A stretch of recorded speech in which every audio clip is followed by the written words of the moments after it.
নমস্কার বন্ধুরা, এক নতুন ভিডিওতে আপনাদের সবাইকে স্বাগত জানাই। 14ই ফেব্রুয়ারি 2024 সব জায়গায় যখন চলছে সরস্বতী পূজা এবং ভ্যালেন্টাইন্স ডে রমরমা, এই দিনই বেরিয়ে পড়লাম আমার অদেখা শহর ভুবনেশ্বরের পথে। হাওড়া থেকে ভুবনেশ্বর যাওয়ার জন্য নিয়েছিলাম আমার সবচেয়ে পছন্দের ট্রেন 12837 পুরী সুপারফাস্ট এক্সপ্রেস, যেই ট্রেন হাওড়া থেকে রাত 10:40 ছেড়ে পরের দিন ভোর 5টা নাগাদ পৌঁছে দিল ভুবনেশ্বর। ভুবনেশ্বর স্টেশনের একদম কাছেই নিয়েছিলাম রেল ভিউ হোটেল, যার অ্যাম্বিয়েন্স বেশ চমৎকার। আমি এখন এসেছি ভুবনেশ্বরে, আর ভুবনেশ্বরে আমি উঠেছি হোটেল রেল ভিউতে। রেল ভিউয়ের রুমটা আমাদের 307 নম্বর রুম আছে। এটা হচ্ছে একটা ট্রিপল বেড রুম। আর দেখে নিন রুমটা কেমন আছে। এই দেখুন একটা বড় বেড, এটা ডাবল বেড, আর এই একটা সিঙ্গেল বেড দেখুন আছে। একটা এসি রুম আছে দেখতে পাচ্ছেন, ইন্টারকামের ব্যবস্থা কিন্তু আছে, আর একটা আলমারি আছে, আর টিভিও দেওয়া আছে, একটা বড় আয়না, আর এটা হচ্ছে ওয়াশরুম। তো এই রুমের ভাড়া হচ্ছে 2200 টাকা প্লাস ট্যাক্স। আর আমরা যেহেতু এখানে আর্লি চেক ইন করেছি, অ্যাকচুয়াল চেক ইন টাইম হচ্ছে দুপুর 12টা, ঠিক আছে।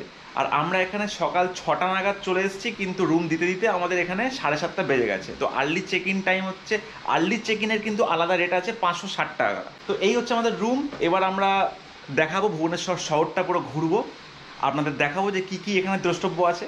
তো সঙ্গে থাকুন আর দেখতে থাকুন আজকের এই ভিডিওটা। জানা যায় 1948 সালে এই শহর স্থাপিত হয় এবং 19 আগস্ট 1949 সালে ওড়িশার প্রাচীন রাজধানী শহর কটককে রিপ্লেস করে এই ভুবনেশ্বর। ইতিহাস ঘাঁটলে জানা যায় এই শহরে আগে ছিল 700টি মন্দির, যার ফলে ভুবনেশ্বরকে মন্দির নগরী হিসেবে জানা হয়। এই দিন ফ্রেশ হয়ে প্রথমে দেখলাম ওড়িশার প্রাচীনতম লিঙ্গরাজ মন্দির। জানা যায় 1100 শতকে নির্মিত হয় এই লিঙ্গরাজ মন্দির, যেটা পুরীর জগন্নাথ ধামের থেকেও প্রাচীন। 180 ফিট উচ্চতার মূল মন্দিরে সুস্পষ্ট হয়ে আছে কলিঙ্গ নির্মাণ শৈলীর চমৎকার কাজ। বন্ধুরা, চলে আসলাম আমাদের পরবর্তী স্পট রাজারানী মন্দির, একটা ঐতিহাসিক মন্দির যেটা এখন মেনটেন করছেন এএসআই, ঠিক আছে। এই দেখুন 1100 এবং 1200 শতকের মাঝে নির্মাণ করা হয় পঞ্চরত্ন ধাঁচের এই মন্দির।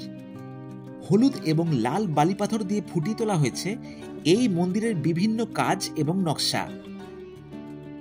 কিন্তু আশ্চর্যের বিষয়, এই মন্দিরের গর্ভগৃহে কোনো বিগ্রহের চিহ্ন নেই, তাই এর ইতিহাস আমার কাছে অজানা। এরপর ভুবনেশ্বর শহর থেকে প্রায় 7 কিলোমিটার আসতেই পৌঁছে গেলাম পরবর্তী দ্রষ্টব্য ধৌলিগিরি।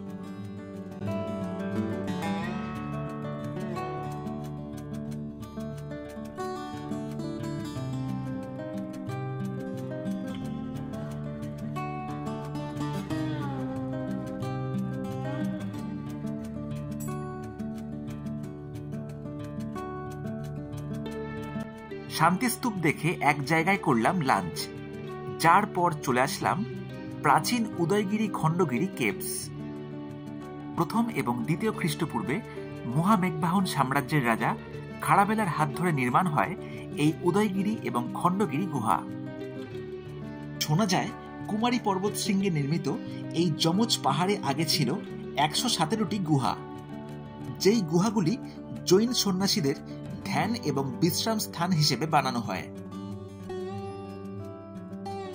সেইভাবেই জনপ্রতি 25 টাকা প্রবেশ মূল্য দিয়ে প্রথমে আমরা প্রবেশ করলাম উদয়গিরি, যেই জায়গার প্রতিটা পরতে ছিল ইতিহাসের ছোঁয়া।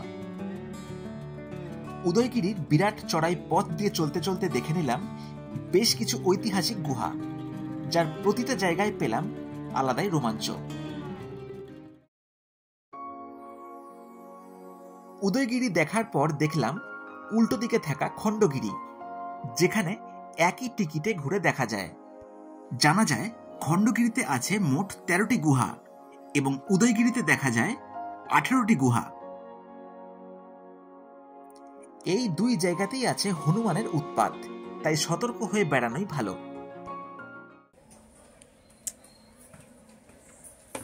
বন্ধুরা, চলে আসলাম হচ্ছে ভুবনেশ্বরের সব থেকে ঐতিহ্যশালী খণ্ডগিরি কেভস। দেখুন চারিদিকে পুরো রক কাট কেভসে কিন্তু ভর্তি আছে। মানে কোন প্রান্ত দিয়ে ঢুকবো, কোন প্রান্ত দিয়ে বেরিয়ে আসবো সেটা কোনো বুঝতেই পারছি না। তাও প্রত্যেক অ্যাঙ্গেল থেকে আপনাদের দেখানোর চেষ্টা করছি। আশা করছি জায়গাটা সবার ভালো লাগবে।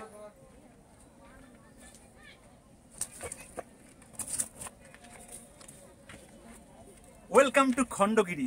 এই হচ্ছে দুর্ধর্ষ খণ্ডগিরি। আর খণ্ডগিরির একদম টপে দেখা যায় একটা জৈন মন্দির, দেখতে পাচ্ছেন। এটা হচ্ছে জৈন মন্দির। দেখুন এখানে কিন্তু ফটোগ্রাফি করা অ্যালাউ না, ফটোগ্রাফি আর ভিডিওগ্রাফি করা অ্যালাউ না। ধরা পড়লে কিন্তু 500 টাকার ফাইন আছে। সকাল 9:30 থেকে খোলে আর বিকেল 5টায় বন্ধ হয়ে যায় এই জৈন মন্দির।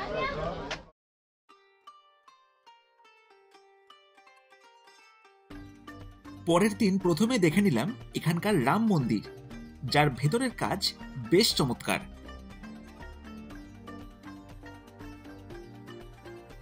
এইভাবেই চলতে লাগলাম বেশ কিছুক্ষণ। মাখনের মতন রাস্তা, বড় বড় বিল্ডিং পেরিয়ে এসে পড়লাম শহরের বাইরে। দেখলাম শেষ দ্রষ্টব্য নন্দনকানন জুওলজিক্যাল পার্ক। বন্ধুরা, কার পার্কিং থেকে আমরা গাড়ি রেখে চলে এসেছি ভুবনেশ্বরের সব থেকে জনপ্রিয় একটা জুওলজিক্যাল পার্ক বলতে পারেন, নন্দনকানন। দামপাড়া আর চান্দাকা অভয়ারণ্যের মধ্যেই কিন্তু আছে এই নন্দনকানন জুওলজিক্যাল পার্ক।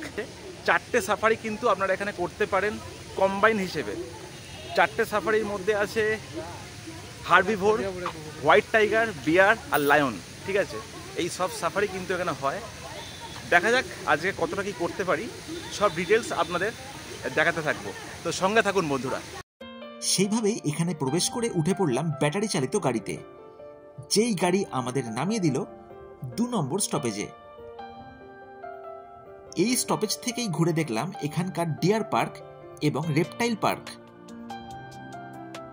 এই স্পটগুলো দেখে 2 নম্বর স্টপ থেকেই অন্য এক ব্যাটারি গাড়িতে পৌঁছলাম 3 নম্বর স্টপেজে, যেখান থেকে ছাড়ে সাফারি বাস।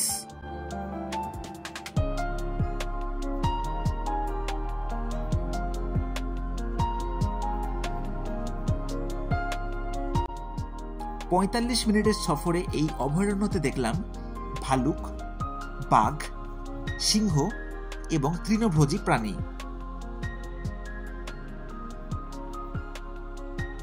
এছাড়াও এই অভয়ারণ্যতে আছে রোপওয়ে এবং বোটিং, যার লাগবে আলাদা ভাড়া।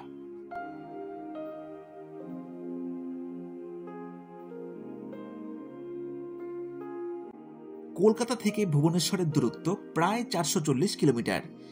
গাড়ি অথবা বাসে যা সময় লাগবে 9 থেকে 10 ঘন্টার কাছাকাছি। কলকাতা থেকে ফ্লাইটে সহজেই আসতে পারেন এখানে, যার জন্য নামতে হবে বিজু পাটনায়ক এয়ারপোর্ট। এছাড়াও কলকাতা থেকে ভুবনেশ্বর যাওয়ার পাবেন প্রচুর ট্রেন, যার মধ্যে কিছু ট্রেনের ডিটেল টাইমিং সহ দিয়ে রাখলাম ডেসক্রিপশন বক্সে। এইভাবেই শেষ করলাম ভুবনেশ্বর ভ্রমণ। আশা রাখি এই ভিডিওটা অনেকের কাজে লাগবে।